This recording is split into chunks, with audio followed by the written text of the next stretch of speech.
So when they first reached out, I thought it was a scam email because I was like, there's no chance this is too cool. National Geographic Travel started publishing my work on their Instagram. I was known as the aerial Iceland guy.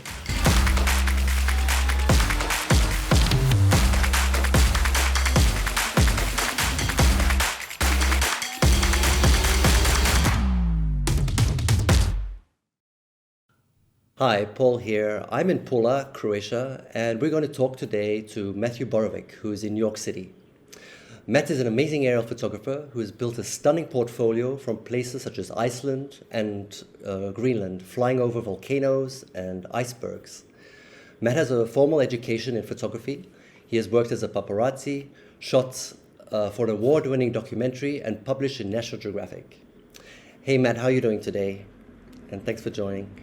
I'm good, Paul. How are you? Thank you so much for having me. Great. So tell me a little bit about yourself. So you were brought up in New York, and tell me how you got into photography. What was the spark? So I grew up not in New York City, but about 80 miles north of the city in the suburbs.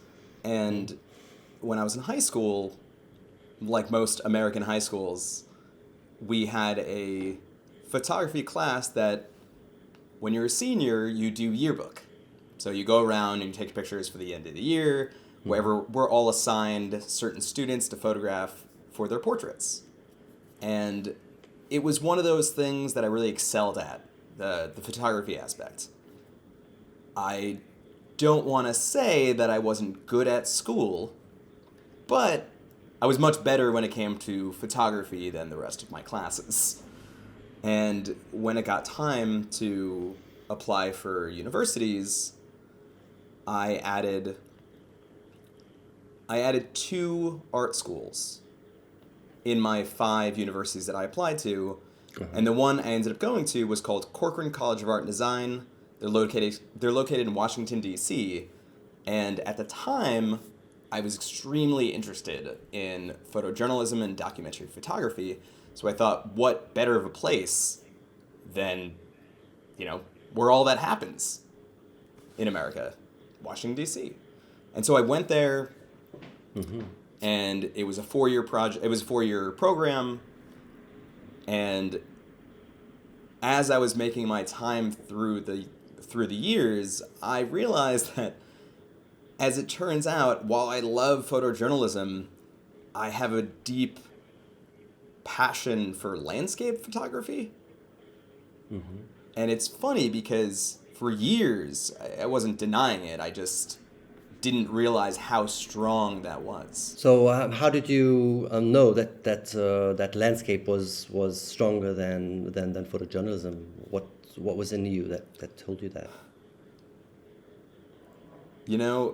I think it's part like when you're a photojournalist or a documentary photographer or a documentarian in general, you want to go outside, you want to, document certain subjects that matter to you, that you feel strongly connected to. And for me, it was less about people and more about nature. But I didn't, for such a long time, I think I felt that because I had spent so much time going to school, getting an education in this type of photography, I should be doing that type of photography. I understand. And even though I fought against it, it actually took quite a bit of time to lean into that. I tried to, make more things about the story based around someone or something versus the maybe environmental aspect. For example, when I was a senior in college, we had to do a thesis project, which was basically just a final project. And unlike most theses, we didn't have to defend it. We just needed to talk about it. And during my time there, during my project, I ended up shooting a lot of landscape pictures about long exposure photography, or in the form of long exposure photography, about light pollution and lights and architecture. over focusing on an individual person's story. It was more of a city story or something like that, but like with the deep connection to landscape. Okay. And it was somewhere around then that I was like, all right, maybe I should do more stuff like this. But it still took years later, because after that I went back to New York. I started working in whatever job I could get, and it wasn't until 2017, and this was all happening in 2017, that I bought my first drone, went to Iceland. It changed my life. It changed the entire course of my my career with landscape photography, and because of that, it put me on a different trajectory, I think, that I never could see coming. But yes, sorry. So you did 4 years of study, and how old were you when you finished your studies? 22. 22. And then what was your next step after having finished your education in photography? Did you say, let me go out and conquer the world? What was your feeling? That was it. That was exactly it. I just, it's time to be in the real world. And so I managed to pick the biggest city with the most photographers.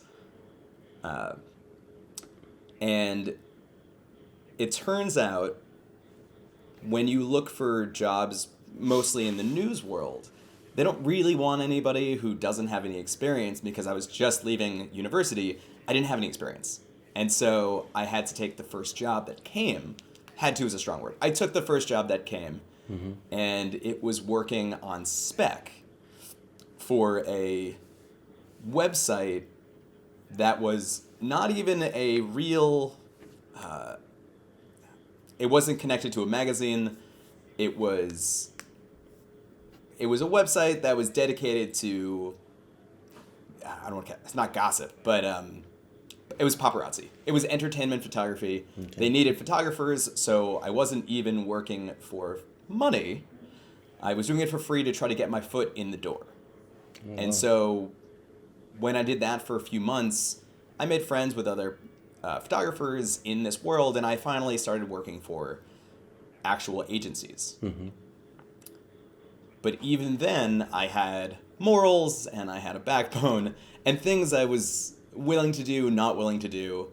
And part of that was, I wasn't going to be creepy. I didn't want to follow anybody home. I said no kids, no restaurants. The only thing I want to photograph are celebrities or celebrities, musicians, either at concerts or red carpet events, places that we were invited to be. Okay. And I like to joke around about how that year that I was doing this, I'm pretty sure I lost money versus made money, or didn't even break even. And I was living in a 2-bedroom apartment with 4 people in Brooklyn at the time, working every night, trying to figure it out. Just, the hustle was real. And by the end of that time, it actually made me resent photography, because I was doing the same thing over and over again, and it was not anything that I actually wanted to do. So were you paid a salary, or were you paid by gig or amount of photos that you brought in?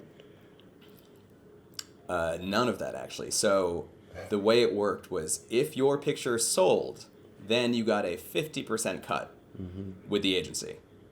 And the problem was, the agency I was working for was a small French agency, which is fine, but we were competing with the Associated Press or Getty or Reuters, and it just, those are huge agencies that have so much more clients to capture and so much more ability, and so it was few and far between that I would actually get something that would run. But occasionally it would happen, and I would feel really good about myself that it actually got in. What made my picture different than everyone on the line next to me? I don't know. They never really tell you. They don't really give you constructive criticism. They just blast your pictures out into the world and see what happens. So how long did you do that for, the paparazzi style photography? paparazzi stuff for probably a year, maybe 9 or 10 months, but around a year. And then after that, I went to the International Center of Photography. Okay. To reconnect with my love of photography. And what's funny about this is that I already had a degree in photojournalism, and yet I was going to an 8-month program at a school that was going to give me a certificate. And this was for everybody across the board. As long as you were over the age of 18, it didn't really matter about what career you had before or after this. This could be experimental for you. As long as you know how the basics worked with photography, more or less you got in. And so I had a real education in it beforehand, so I wasn't learning a whole lot of things that were new, not technically anyways. But what it did do a really good job of providing was photographers that were currently working as photographers or editors that were currently in the field, and this was their job on top of their photo job, as well as an incredible network in New York City and globally, because as the photo industry, it is big. There's a lot of moving parts. There's a lot of people, but it's also really small, and definitely small comparatively to other industries. So a lot of editors and a lot of photographers know each other. Most of my friends are photographers, as it turns out, and we all do very different things, which is great. So, what did you do at the ICP? What was the outcome? What project did you come out with, and then how did that give you the courage to move on? Because you said that you lost a little bit of the will to photograph being a paparazzi. So, did you regain that passion again? I think while I was doing the paparazzi, I was not being creative. I wasn't going out on my own and photographing things on my own terms. That was kind of sucking most of my time away, and so I forgot that I actually enjoyed photography, and I did it for fun as well, just because it was so much of my time. At ICP, though, we were forced to go out and photograph. We had to come back with stories weekly. We had to do all these things. So it was like forcing my hand in a way. And it was also a bunch of other classes, like history of photography, like had workshops every weekend. We had photographers across the board come in and talk to us. And it was really just an amazing experience. But the project that I ended up doing was about gun culture in America as something that everybody can relate to knowing about. It's a very American problem. And of course, I chose to do it in New York City, which is one of the hardest places in America, at least, to get a gun. Plus, having people associated with firearms in New York is a whole other social aspect that a lot of people don't really want to share. And so what I found myself doing was, on my weekends, I would go to different states where they had different gun laws, but I found that the portraits that I was making ended up being about men, mostly around my age. So at the time I was 25. So I was photographing men between the ages of 22 and 35. And I would interview them. I would ask them about, what they use their firearms for. Is it protection? Is it hunting? Is it collecting? And, the answers varied across the board.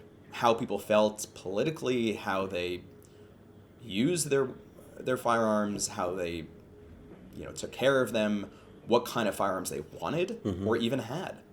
And it was everything from, video game style weaponry, things that I didn't know were possible, that I only saw in video games or movies, to collectible rifles and shotguns that were on auction for hundreds of thousands of dollars. How did you it was really just it.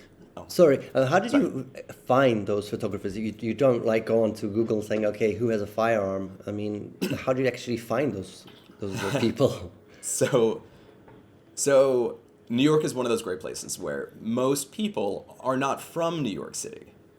It's a great it's a great place that most people are transplants. They come from somewhere else. And as it turns out, it wasn't actually that hard to find someone willing to talk to me because I was recommended from a friend. And I had pictures to show, like, this is what I'm doing. I'm not trying to portray you in a bad light.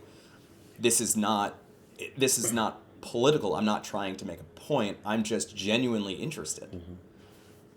And I wasn't. It's true. I wasn't trying to show any of my subjects, in a bad or evil light. Nothing's wrong with, wanting to go sport shooting. I don't like hunting. It's not for me. I enjoy going to skeet shooting. It's another sport. It's just a more dangerous one, but it's just another sport. And so when I would talk to people about this, they would open up more. They were much more interested in, I think, working with me. And I had done a number of events, went to gun shows, I went to, firing ranges that for like parties. There are literally underground, but legal, just they're physically underground, firing ranges in New York City. In the middle of Manhattan. They exist. And did you do? And you can take pictures as long as you have permission. Did you do a photo exhibition afterwards, or to present the photos? I did it so at the end of the year at ICP, we all have a huge group show. And ICP is also known for their museum. They have a big museum in the photo industry. And so that was my first gallery show. This was also... one of my pictures was chosen to be part of another photo festival, or a photo festival, called Photoville, and that takes place for a week or two every fall in Brooklyn. And so it got some momentum, which was really exciting. But also the portraits that I made, they were environmental portraits. Whether it be in someone's home, with their guns, on their property, and while it followed generally the traditional photo story documentary aspects, I think you can tell that there was a lot more of this fine art aspect over hardcore photojournalism. And I think part of that is not my attempt, but like it's me. I think it's part of this, when it comes to the landscapes, you can see a lot of those landscapes in these portraits. The way I'm choosing to shoot, the way, the angles, if I'm trying to get up high or down low. And it was different for me, but I had to do it, so I was like, all right, if I'm going to do it, I'm going to do it right, I'm going to do it my way. So what happened? And it ended up, yeah. So what happened after you finished the ICP? You must have found yourself again at a crossroad. What happened then? Yep.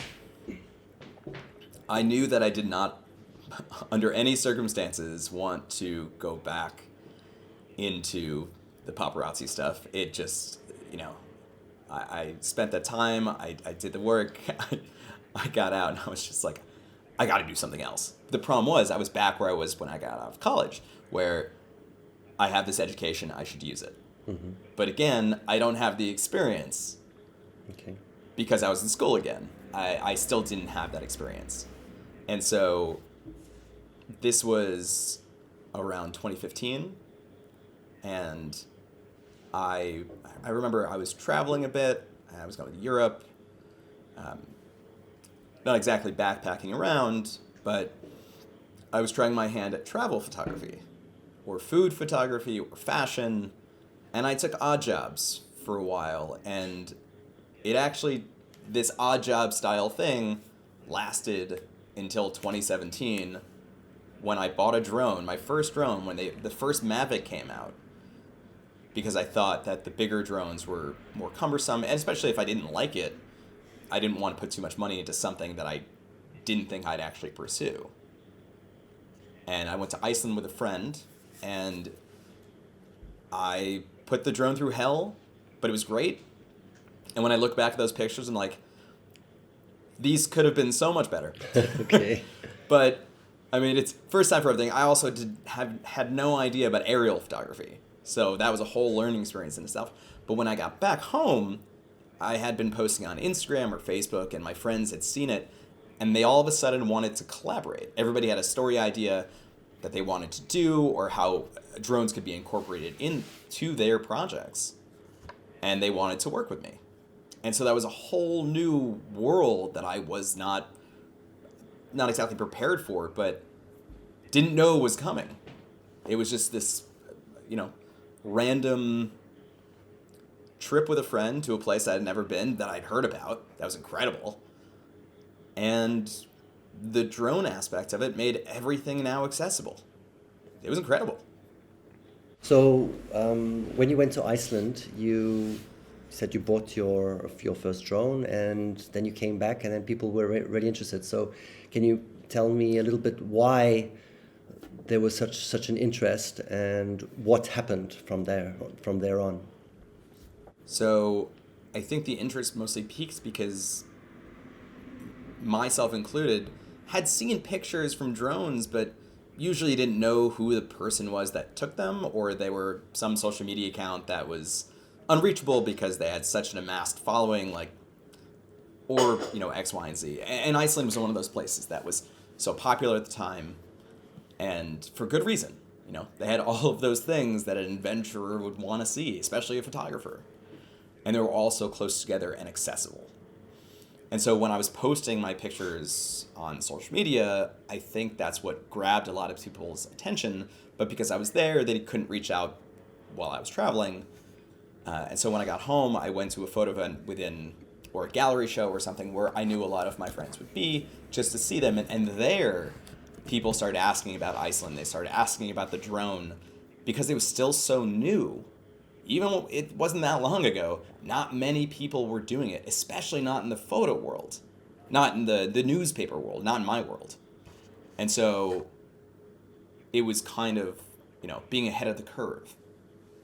And so if I was the guy to go to in my circle, it was going to be if anybody needed anything aerial related. The problem was, at the time, New York was incredibly difficult to get waivers for. The FAA didn't exactly know how to deal with this onslaught of drone pilots. I went through all the tests. I passed all the tests. I got licensed. I had to do it legally. Or else a lot of these companies wouldn't work with you because you don't have the license, and you'd have to get liability insurance in case anything happens. And you can only get these waivers if you're licensed. So it was a whole, bureaucracy thing. But it was also being more safe about it. And my first big break that came was working on a film with a friend who was covering a story inside of a prison in Maine, or outside of Portland, Maine. And she needed aerial shots to, what is it called? Establishing shots. Mm-hmm. She needed those establishing shots that she couldn't get any other way. And at the time, I didn't know this was going to be a movie. I didn't know what she had planned to do with it. But she ended up making a full-length feature film documentary that got into, or won rather, at Tribeca Film Festival, and then went on to be on Hulu. And that was my first big job for a friend, because it came directly from this trip to Iceland. It's amazing. I remember getting back, going to this event, seeing her. She was like, I have so many ideas. I'm like, great, let's do that. Mm-hmm. Yeah. What are the other milestones you had in your career after that filming that documentary?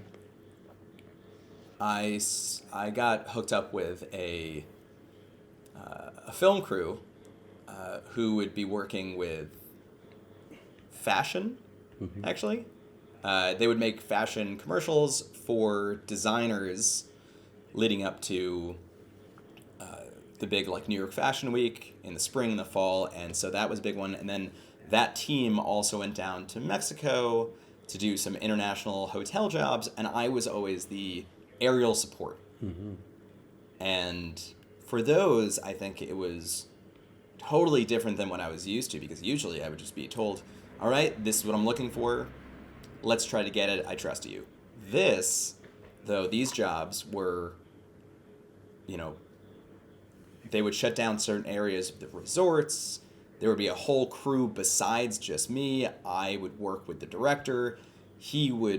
I would fly the drone and he would use the camera because it was separate for these drones. And it was much more of a cinematic feel. And these would turn into, 2-minute commercials.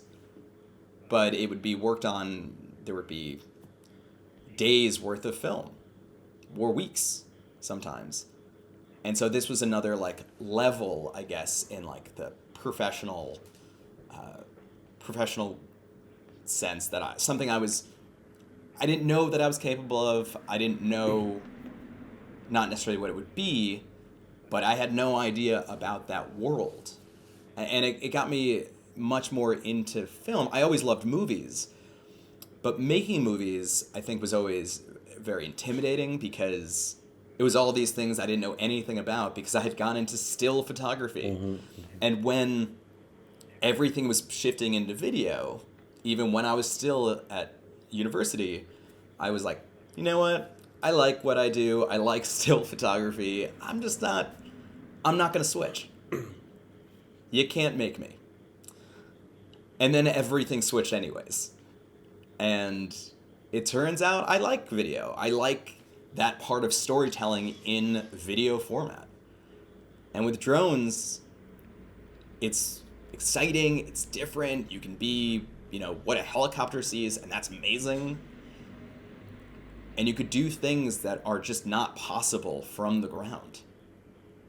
And it changed my whole outlook on those kinds of things. And then, of course, it was a new skill, which always loved to add and loved to do. But while I wasn't starting from zero, it was still a learning process. And it was still an uphill battle to learn everything that I could. That being said, it was fun because of a lot of the places I was doing it in were gorgeous. So even if it was, not my best video, it was still really beautiful. It's great. But it took time and again, like trial and error, trying to figure it out. And like you had said earlier, how do you get like the perfect shot? What are your hand controls? What do you do? I'm like, honestly, do the same shot over and over and over again until the speed at which the camera's moving, tilting, shifting, you're saying the parallax was perfect. Over and over again. And most times I wouldn't have a subject that was working with me, so I would photograph or film people that were just driving by, if it was a car, or hiking a mountain. And when I had the luxury of traveling with my wife, I did have a subject. Or I would film the both of us. But more times than not, I was traveling alone in certain scenarios where I would have, all day to sit there and just try shots over and over again.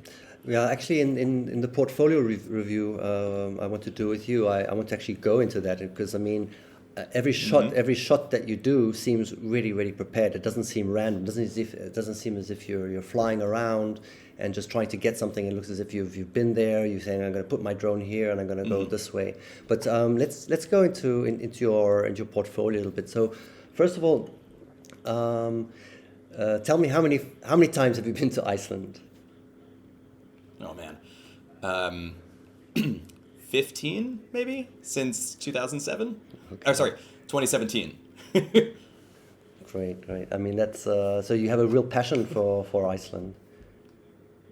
we're a passion for it. You know, it's funny. My first time that one with the Mavic, 2017, before we even left, I didn't even ask my wife at the time, my girlfriend, if she had time to take off work.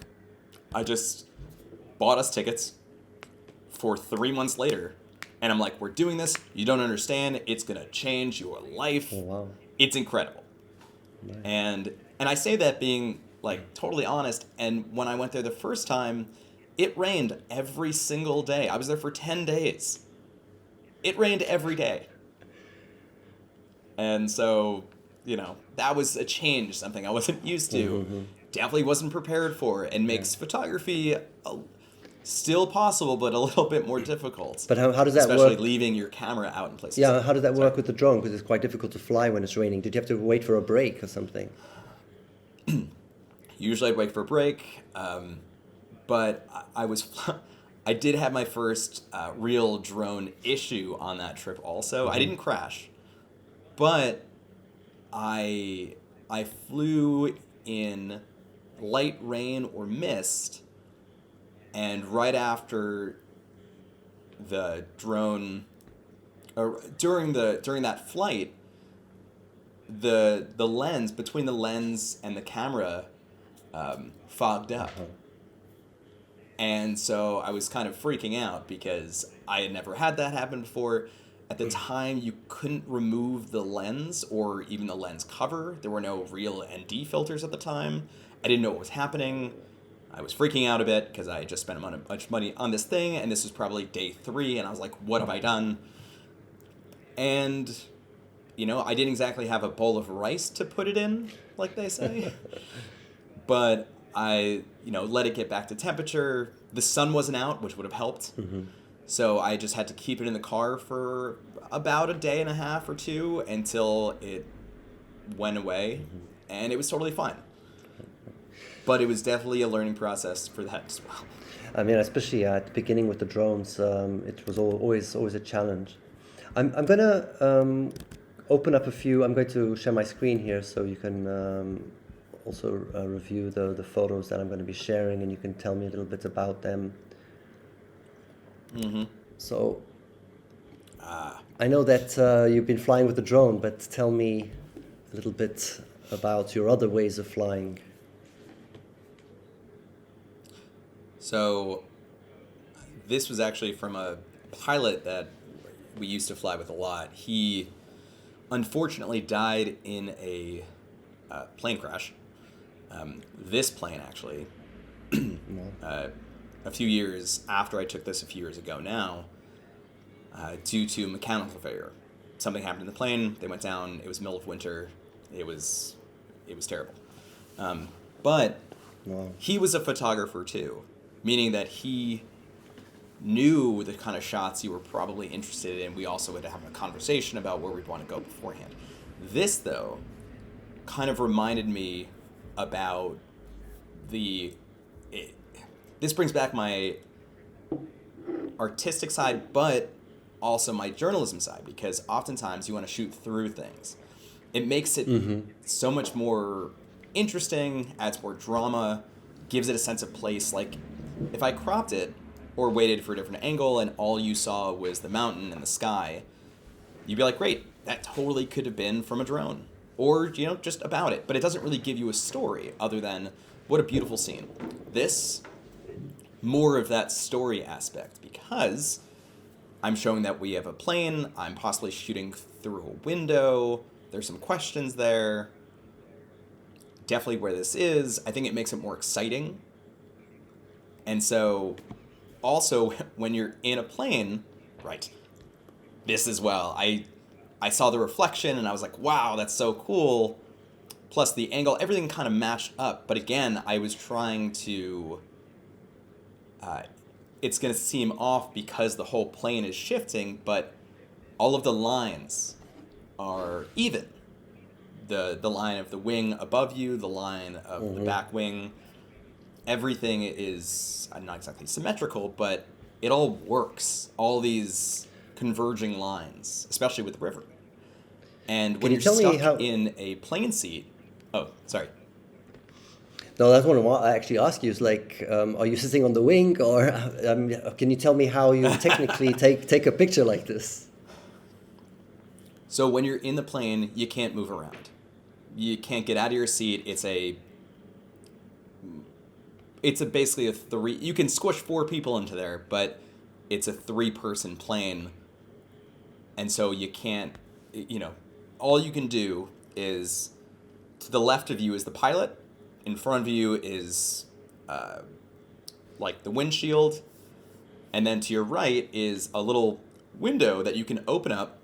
But every time you open it up, you must remember that the plane is still going,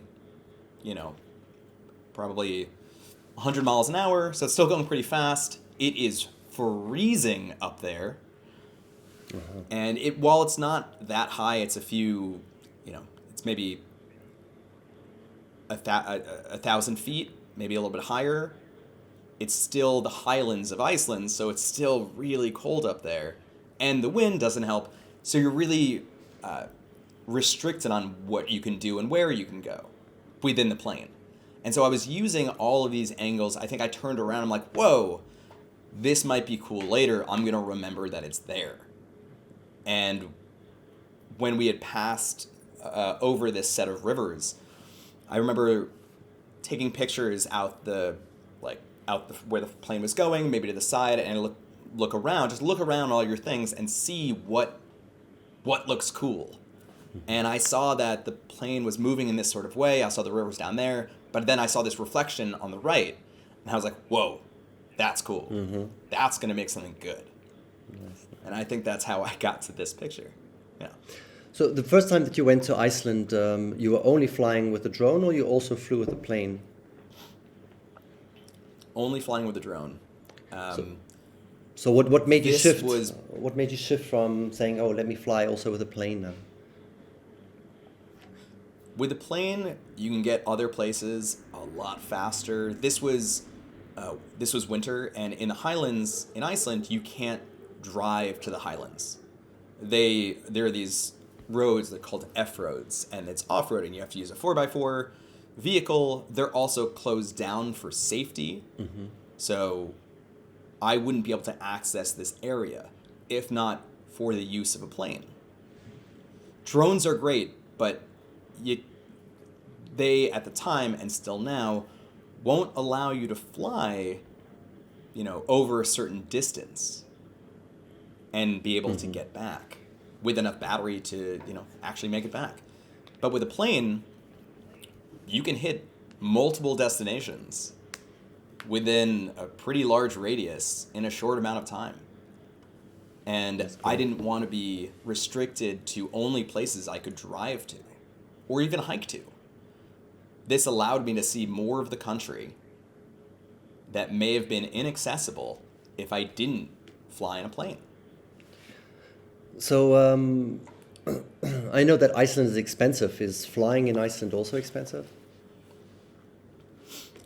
Flying in Iceland is expensive, but not as expensive as you might think. Okay. And it's all relative to what your budget is as well. And for this trip, I can't remember off the top of my head what we were budgeting for, but we didn't have a very expensive car. Actually, the one in this picture was from a different time in Iceland. Okay. And that one was from this most recent trip where we got these cars that were made for off-roading, for going through rivers, for going through that. So that one in this picture happened to be much more expensive than the one we did originally. We also found that if you're staying there, you don't have to go to restaurants. You can pick up food from grocery stores. You can camp if you want to. You can. Okay. There are ways to do it. And I think in the beginning, we didn't know. We had no idea how much things would cost. Gas is wildly expensive as well. That being said, after the amount of times that we've been, we know a few tricks. Yeah. Let's say. Well, after 15 times, I'm sure you know a lot of things after 15 times. Right. So is this like volcanic rock? Is that why it's so dark? And is this a lodge where you were staying? Yes. So that's not a lodge, actually, but those two structures are bathrooms. But where this is located, yes, it is all volcanic sand, probably not ash, but it's all black sand. It's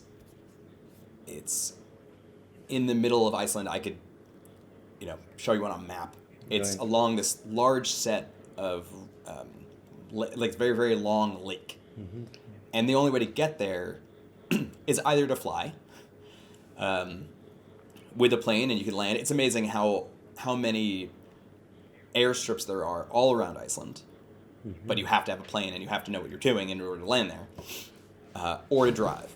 The thing is, with this place, it's so easy to get stuck, and it is so far away from anything. If you need help, you need search and rescue, Oh, wow. it's going to take them a while to find you. While you might have good service and you could give them coordinates, it's still far away. It's going to take, 30, 40, 50 hour to get to you. Just like this. This is in the Highlands, but as the bottom left, you could see a whole campground. Wow, I hadn't seen that all those first little time. all those little colors is a whole like camping area. And this connects to a famous hike that goes from this camping area called Landmannalager all the way down to the southern coast. And you go through all of this extreme terrain. And while I haven't done that hike yet, I have driven quite a bit of it. And this was from last summer, and you can tell there's still snow on top of some of these mountains. But this was also August, so we're getting into, or July, but we're leaving summer behind and we're getting back into winter. This is also very high altitude, so snow stays on some of those mountain peaks. But where this was, and when this was probably around midnight. So the sun doesn't really go down that far. It's never that dark. Yeah. It's one of those very cool midnight sun regions where, yeah. Does everybody have like a drone nowadays when they're traveling into Iceland, or you're like still getting that unique perspective that nobody else can see? Unfortunately, I think most people have drones when they travel to Iceland. That being said, I was traveling with a few friends who didn't have drones just because they never got into it. They admire the pictures, but it's a new thing that if you're not used to, it's another thing to bring and focus your time on. And I think that's also a big thing for photographers. If you bring too much gear, you're not going to use a lot of it more often. You're going to try to figure out which one makes sense. What do you want to use more? You're going to take time away from other opportunities by focusing on the drone. That being said, I love the drone, and I love what it allows me to see or get to or do. So for me, it's very much part of the process. I want to talk about the volcanoes because we have a lot of landscapes, the beauty of Iceland, but also something that attracts a lot of people are these volcanoes. Tell me a little bit about approaching volcanoes. Are there a lot of people there? Is it dangerous? What does it take to fly and photograph a volcano, an erupting volcano? An erupting volcano. So this one was my second volcano. Both of them were in Iceland, but my second one, so I had a little bit more education on how to deal with it. I say that because the first one was that a common problem everybody had was the drones didn't know how to handle the heat, and there was a sensor at the bottom of the drones that would basically tell you how high you were. And a big problem that happened was that if you got too close with your drone, the sensor would melt. And once that happened, it would think that you wanted to land wherever you were. So oftentimes, people would run into this problem where, myself included, the drones would want to land in the lava. Oh my God. Not knowing that it's too hot or like not knowing anything about it. We had no idea. I had never seen lava from my first time was in 2021. I had no idea how close you could get. You could feel the heat, but you were a few thousand feet away, a few hundred feet away, something like that. You had absolutely no idea. And it was definitely challenging. It was a whole learning process. And just photographing lava in general. Plus, how to expose for certain things, how to control your excitement, I think, because you see it for the first time, you're like, oh my God, this is amazing. I've never seen anything like it. How do I remember that I have to be creative and not just photograph straight ahead of me? I want to make it interesting. These are all these like ideas going through your mind. And the one that you had just shown was over this past summer. And if you go to one of the ones with sunrise, this one works. Yeah. So sunrise was at 3:50 in the morning, and this started erupting 3 days before, and I was stuck in Texas, and I couldn't get back to New York because I needed my gear before I went to Iceland, but I was stuck in New York because there were a bunch of storms. And so what I had to do was, when I did eventually get back to New York on Tuesday, I went through, got everything I needed, and was on a plane by Wednesday afternoon. I got to Iceland Wednesday night around 10 or 11 p.m., drove straight to this eruption, and had a friend meet me there who had been to the eruption site before I had. And it was a 3-hour hike in. Ooh. And so it's long enough. I didn't really have good sleep. I was a little bit ill-prepared for such a long hike with so much gear. Because, if you don't know what you might need, you bring everything. And if you bring everything, you're going to be hurting your back. Every part of my back hurt. My knees hurt. My feet hurt. Everything hurt. You're dehydrated, even though you have water. And you're also putting yourself in harm's way depending on where the wind is. If the wind is blowing at you, it's going to bring all of the smoke, all of the toxic air towards you from the volcano. And I didn't have a gas mask. That would have been helpful, but at the time I thought it was unnecessary, and I didn't actually need it that much. That being said, what it was doing at the time was not very, it wasn't very explosive, it wasn't dangerous. We were still far enough away that if anything did happen, within reason, we would be okay. Mm-hmm. The thing is, though, I did make, even though I'm a professional, we all make mistakes, and I had 2 drones with me on that trip. I didn't bring both of them because I didn't think that I would need the extra drone at the volcano site. Each battery they were both Mavic 3s, and I had enough batteries until after the sunrise, so I thought it was unnecessary. So what happened was I accidentally brought the wrong controller and the right drone. And the way these drones work is they bind with, if you have a drone and the camera, drone and the controller, they bind together. Mm-hmm, and the only way to unbind it is to, you have to delete a bunch of stuff. You have to reconnect to the internet. And where I was just a bad area for internet. I had to hotspot from my phone, climb a nearby hill to try to get better service. I was holding up like this, as high as I could to try to get better service.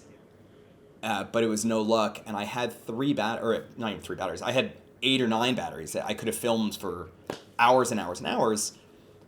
But when this happens, it'll only allow you to take off a limited number of times.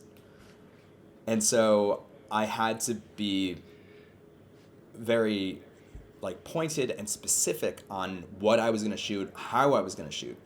Because while I had, maybe 90 minutes or 2 hours to photograph, that was it. I could only go through, I think, 3 takeoffs. Oh, wow. Even though I had more batteries, it didn't matter. I was so limited. And I was just like, it's too far away of a hike to lose the opportunity to go back to my car, get the right drone. All of that stuff. That being said, when we left the volcano site, probably around 7 a.m., the next day, for the next 5 days, I was only there for 7 days, I think. For the next 5 days, they shut down the site because it was too dangerous. The fumes were going in too many directions.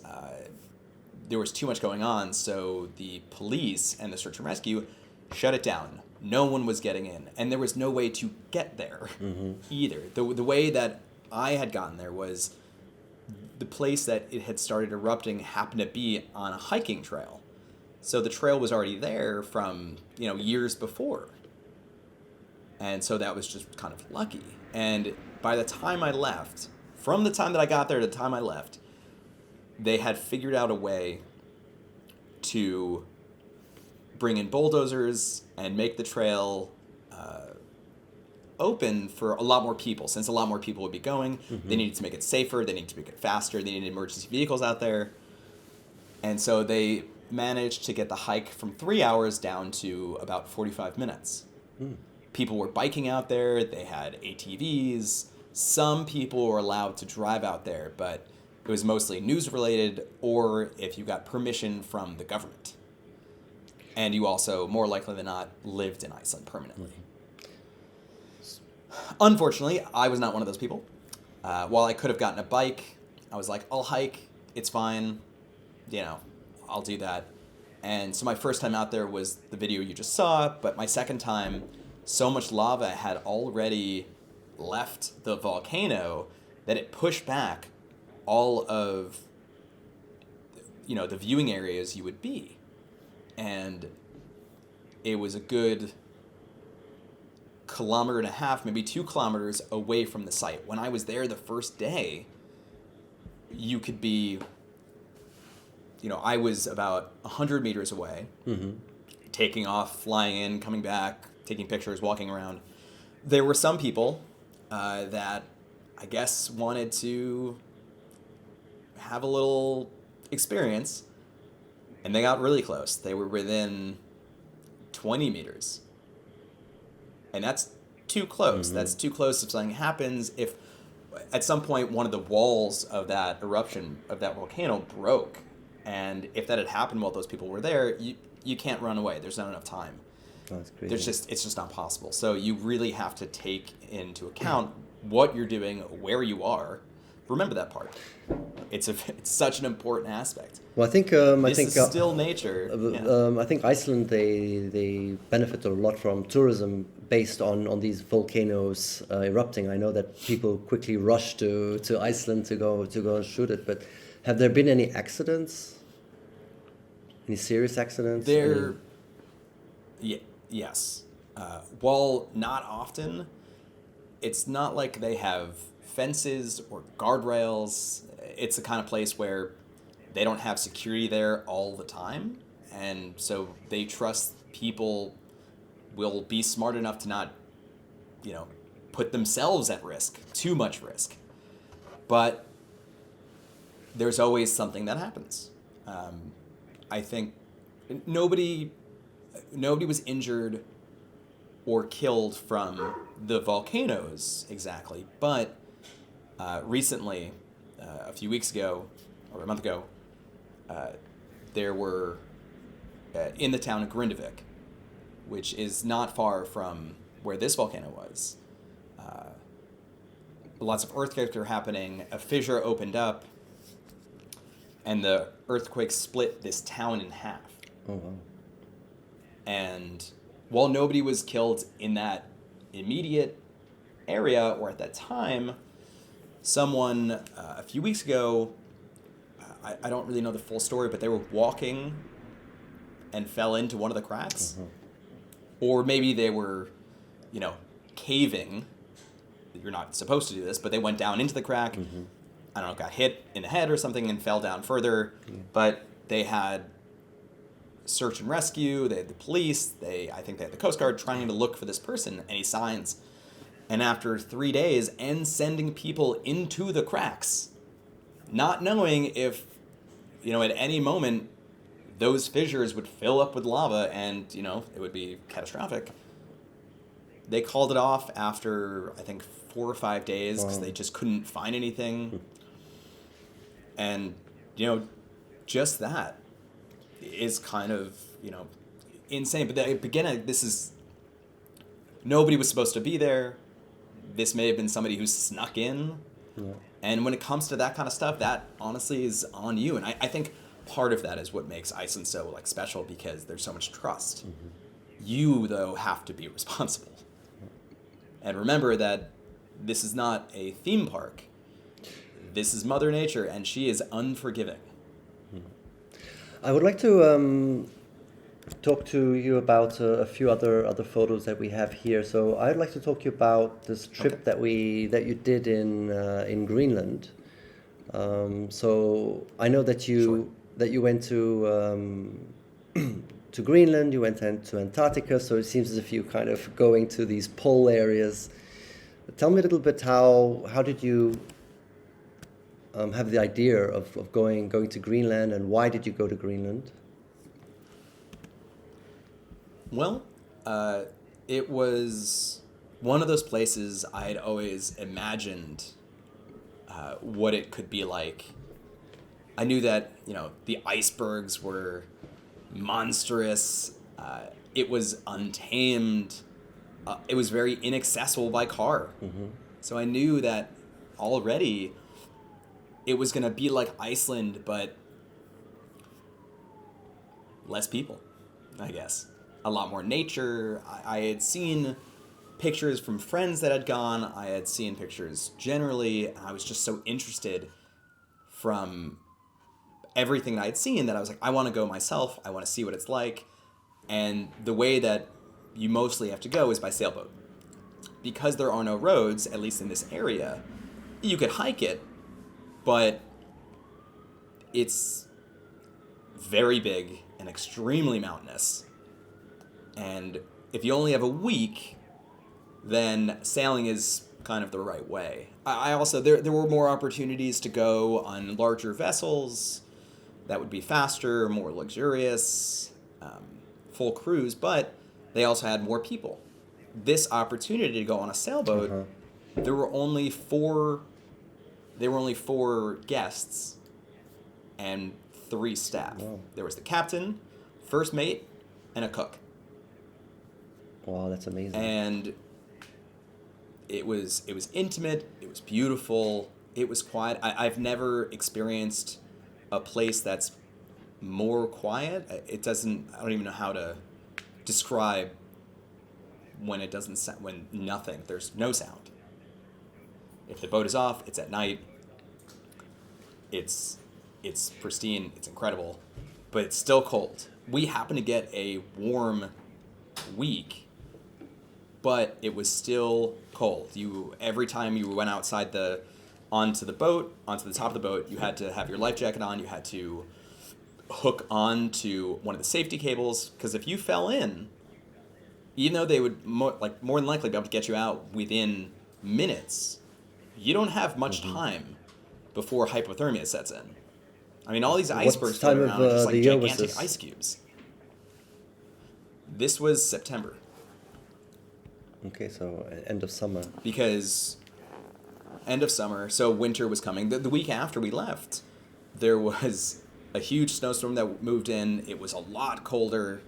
I think it was 0 or less Celsius most days, even in the sun. But when we were there, it was 15, 16. I think we even got a day that was 24,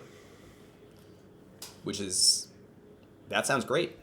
I mean, terrible for the climate, but for where we were and what we were doing, it felt great to be outside in spring, it seems, and photographing.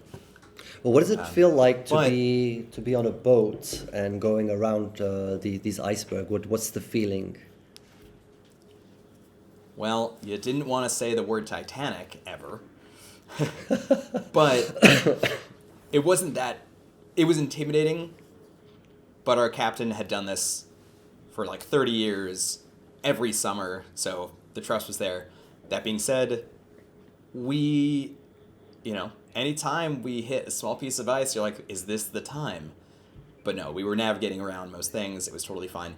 The droning was epic, but so difficult because it was oftentimes really windy. It was cold. It would drain the battery fast. But once you get up in the air and you see the scale of things, it's just incredible. Mm-hmm. And I mean, it shows from the pictures. And just being able to get this kind of like color scheme, and be able to see under the water often, to see, that the icebergs are just so much bigger. They get just immensely bigger. It was another game about trying to figure out, how do I photograph? How do I get all these things in? What are my restrictions? How can I make this interesting? Mm-hmm. I don't want to be overloaded by the fact that everything is cool, because it was. And I found myself shooting through all my batteries and then charging them immediately, going out, shooting with my DSLR, coming back. I also brought a film camera. I also brought a video camera. I brought too much stuff, for sure. But yet again, just like the volcano, I wasn't sure what I would need, what I'd want. So I brought everything. Well, were you the only drone photographer there? No. There was another drone photographer. He was interesting. He was a former pilot.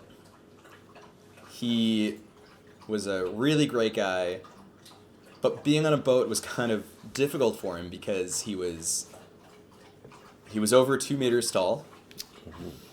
And these boats, I don't think they were made for giants. And so everything was just a bit harder. He was also 75. Mm-hmm. Okay. So he didn't really leave the boat much when we would go on hiking trips. What? But how was it when you had to fly with two droners? You had to kind of take turns to shoot. We would film at the same time.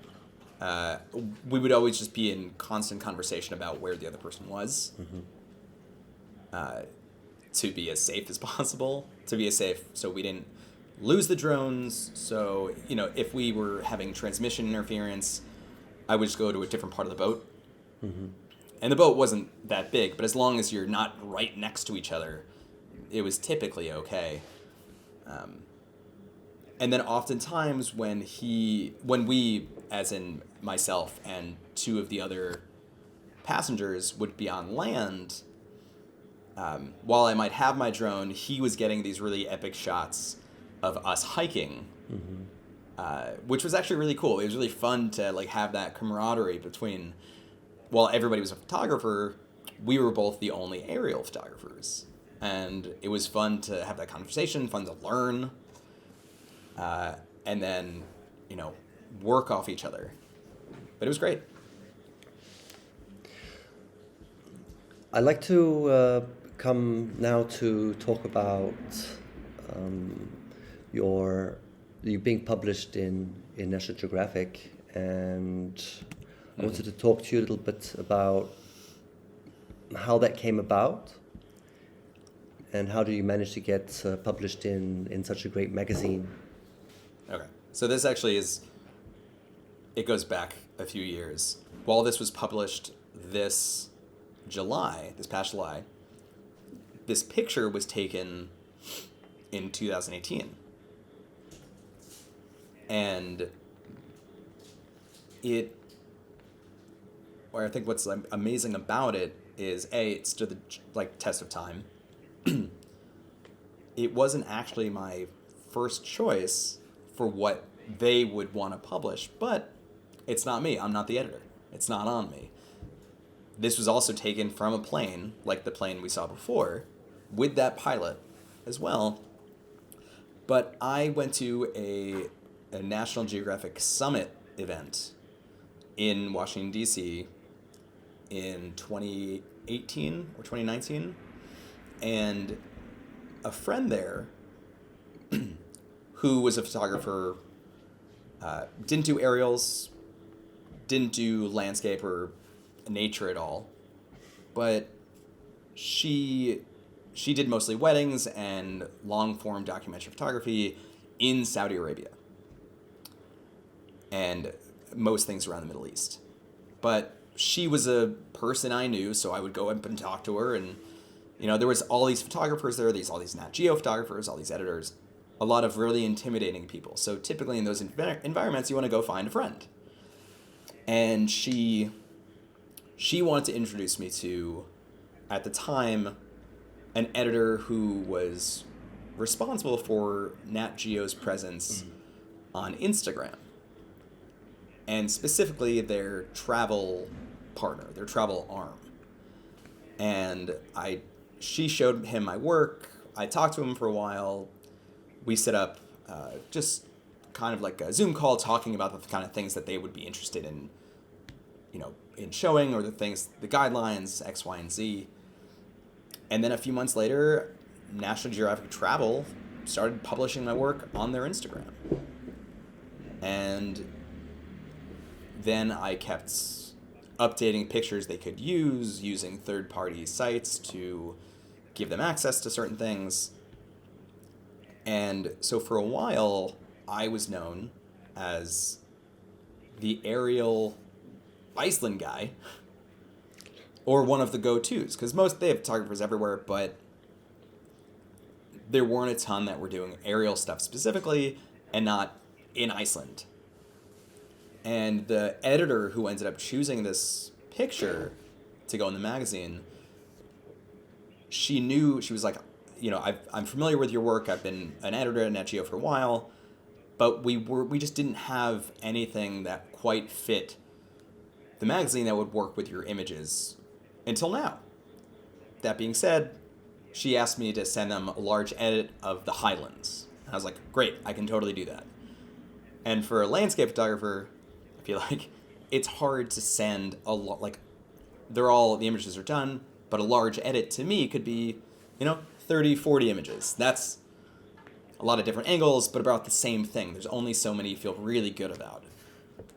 But to give it more room, I gave her, I think, 150 of the same place, but I wanted each one to be slightly different so it didn't look like I was just turning, the camera and photographing in in 180 degrees. And so I sent it, and I had my top 10 I thought she would pick, because I thought they were the most dramatic, the most interesting, but I'm not in the magazine world. I don't know what else is in the magazine. I don't know where on the page the middle is going to be, so they have to incorporate all these things where the text is going to go. And I also didn't know that this was going to be an interview. They had a journalist reach out to me, a researcher reach out to me to get the facts right, to learn about how I did it, where I did it, what was it about. And even after all that, I had to bring all my images back to RAW and send them the RAW, because they have certain standards that they go by. And no matter your editing style, you can give them an example of what you would like it to look, and they will base it off of that, but they will edit the picture, and it can't be too far gone. You can't obviously take things out, add things. You can crop it, but that's about it. And so when the process was all done, I sent them everything they needed. About a month later, they send me another email saying, hey, do you have anything like this picture but slightly different? It didn't work with the magazine layout. And so I sent them another picture, which is the one that they ended up publishing. And, it's funny, I didn't realize how much I actually liked that picture until I saw it so many times and talked about it so many times. And, of course, it's in the magazine, so I'm like, I love that image. but it also wasn't one of my top pictures I thought they'd go for. It's interesting. It's just a different idea of what works, what doesn't work, and also like you're bringing your own interests to the table, remembering that what you think is the best may not be the best from an editor standpoint. And what was your feeling? I know, for example, when I was younger and I would like dream of being published in National Geographic, and then you finally get published in National Geographic. Where's the climax? Is it like when they chose your photo, when they contacted you, when it was published? Where was your excitement, or did you have a few exciting moments? So when they first reached out, I thought it was a scam email because I was like, "There's no chance this is too cool." Even though I had contact with National Geographic editors, it was still like the way it looked. I actually had to contact the editor via Instagram and ask her if she sent me an email on that. So once that had happened, I was like, okay, great. So it's real, but I don't really know what they want just yet. And then after that, while I knew it was going to be in a print issue, I thought it was related to travel. So it was Nat Geo's travel magazine. And I was like, this is still really cool. I've never, fantastic. Can't wait. And so I told people that I was going to be in their travel magazine.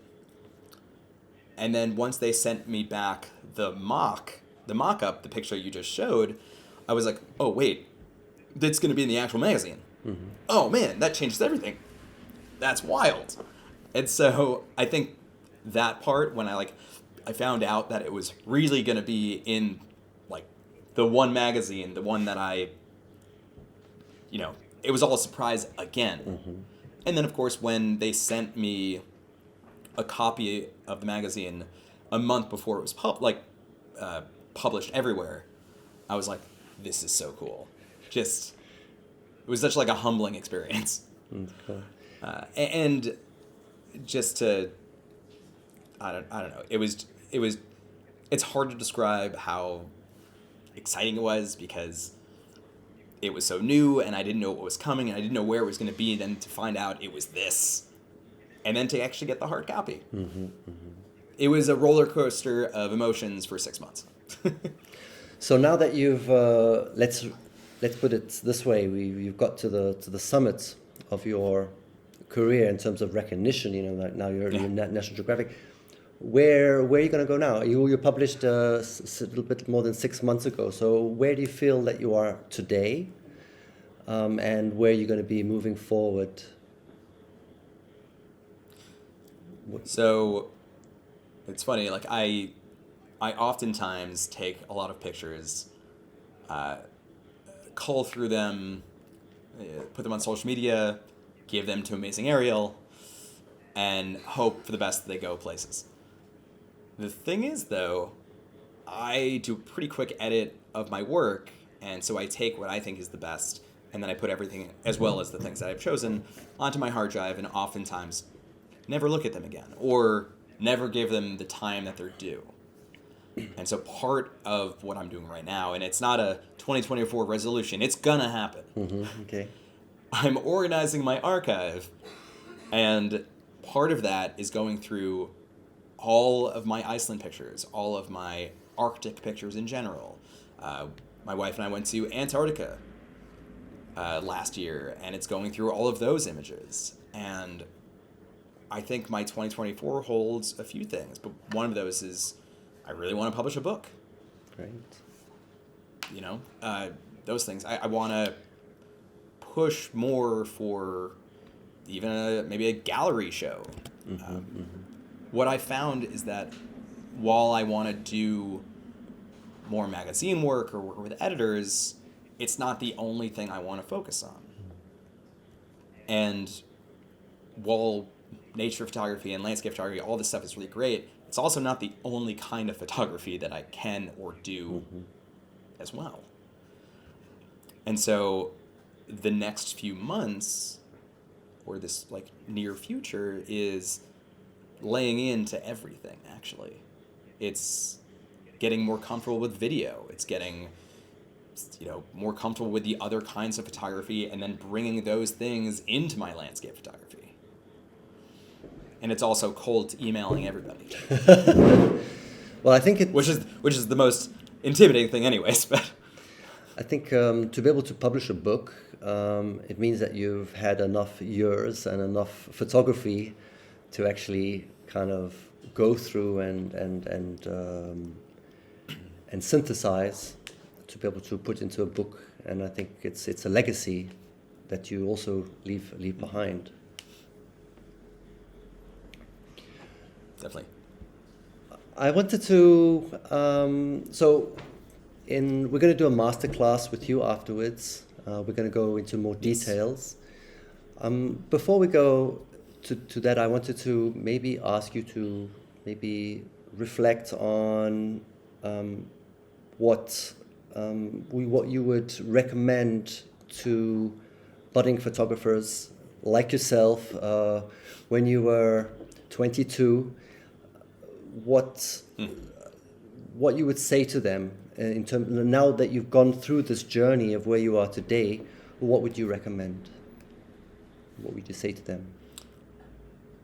I would recommend remembering that there isn't one type of work that is going to get, on the right desk at the right time. That in our industry, a big part of it is relationships. You need to go out, you need to experience life, you need to put yourself in places that you're going to be able to fulfill those types of creative processes, to meet those kinds of people. And that doesn't mean you have to go to events and you have to go to that one place in Iceland to meet those photographers. I'm sure social media does help. You being on all of the, being so active on social media and all that stuff. That being said, if you're not going to places that actually interest you, or photographing things that are really strong and connected to your passion for it, you might be the best photographer in the world and you might be able to fake it. But it'll show at some point. It'll be more difficult to do those things if you don't really enjoy doing it. And it's also not going to be immediate. I graduated from university 13 years ago, and I thought I was top of my game. I thought I was the best I could be. I didn't think I could get any better. And it's not that it's hard truth, it's just life. Nothing great comes fast. Everything takes time. You grow as a photographer, you grow as a person. Your creative style changes. So don't be afraid of it. I think it's more of a philosophical standpoint, but I like it. But just remember that, just remember who you are, I guess, and if that translates through your photography, better. Yeah. Thanks, Matt. It's a beautiful ending. I wanted to. If you wanna hear more insider trips, we prepared a masterclass with Matt, where we're going to delve into different aspects of his work, from how to fly over a volcano without melting your drone, how to compose photos, keeping in mind what magazines need, how to build relationships with magazines so you can get published, how to build a professional network so you can get hired, and also we're going to delve into the drone moves that you need to learn how to get cinematic footage to be used in films and in documentaries. And finally, how Matt actually finances his travel and how he actually gets paid for his work. So I put a link in the description, so go ahead and go to Amazing Aerial to watch the masterclass. Matt, thank you very much, and see you in the masterclass. Thank you, Paul. It's been great.